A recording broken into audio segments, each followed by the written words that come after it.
guys, Izzy here from Tech, and in this video series, we'll be talking about tire pressure monitoring systems, or TPMS for short.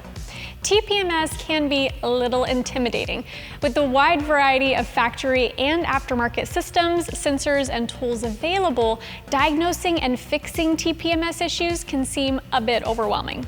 Never fear, Tech has you covered. We're gonna break this all down and turn you into a TPMS expert. Let's start with a little TPMS terminology. It's important to have a solid understanding of these terms as we'll be diving deeper into many of these topics in future videos. The first term you'll hear tossed around when techs are talking TPMS is protocol. Protocol simply refers to the software communication language used between the TPMS sensors and receivers on a vehicle. This language can vary widely between vehicle and sensor manufacturers. Next, you'll need to know the difference between configurable and programmable sensors. Configurable sensors are aftermarket sensors that come pre-programmed with a variety of TPMS protocols for various vehicle applications. Prior to installation, you'll need to select the appropriate protocol using a low-frequency command from a TPMS scan tool.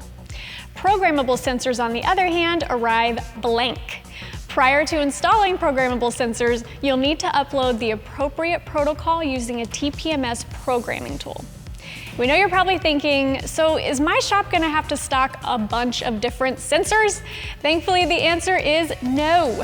Tech's U-Pro Hybrid 2.0 sensors are both configurable and programmable. So, no matter what kind of system protocol you encounter, you can service it using the same sensors and TPMS service tool.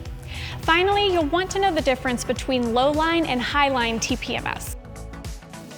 Low-line systems have a single warning light that alerts drivers of low pressure or a problem with the TPMS.